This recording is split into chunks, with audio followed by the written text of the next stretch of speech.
প্রতিবেশী দেশগুলোর রাজনৈতিক পরিস্থিতি নিয়ে ভারতীয় সেনাবাহিনীর সাথে আলোচনা করলেন দেশটির প্রতিরক্ষা মন্ত্রী রাজনাথ সিং। এ সময় বাংলাদেশ পরিস্থিতি বিশ্লেষণের আহ্বান জানিয়ে সেনাদের অপ্রত্যাশিত যে কোনো কিছু মোকাবিলায় প্রস্তুত থাকতে বলেছেন তিনি।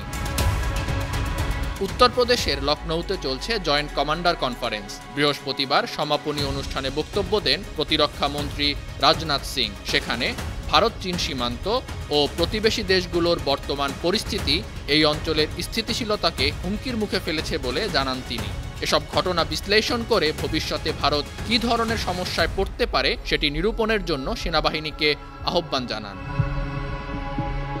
কনফারেন্সে রাজনাথ বাংলাদেশ পরিস্থিতি বিশ্লেষণের পাশাপাশি রাশিয়া ইউক্রেন ও হামাস ইসরায়েল যুদ্ধ থেকে সেনাবাহিনীর উচ্চপদস্থ কর্মকর্তাদের শিক্ষা নিতে বলেন। এদিন ভারতকে একটি শান্তিপ্রিয় দেশ হিসেবে দাবি করেন রাজনাথ সিং, আর এই শান্তি বজায় রাখতে তাদের সেনাদের যুদ্ধের প্রস্তুতি নিতে হবে বলে জানান ভারতীয় এই প্রতিরক্ষা মন্ত্রী। গত ৫ আগস্ট ছাত্র জনতার আন্দোলনের মুখে ক্ষমতা ছাড়েন সাবেক প্রধানমন্ত্রী শেখ হাসিনা।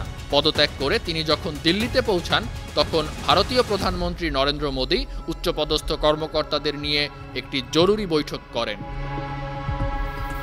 ভারতে অবস্থানরত শেখ হাসিনা দিল্লির একজন বিশ্বস্ত মিত্র ছিলেন, তবে প্রফেসর মোহাম্মদ ইউনূসের নেতৃত্বাধীন অন্তর্বর্তী সরকারের সঙ্গে কাজ করবে বলে জানিয়েছে নরেন্দ্র মোদী সরকার।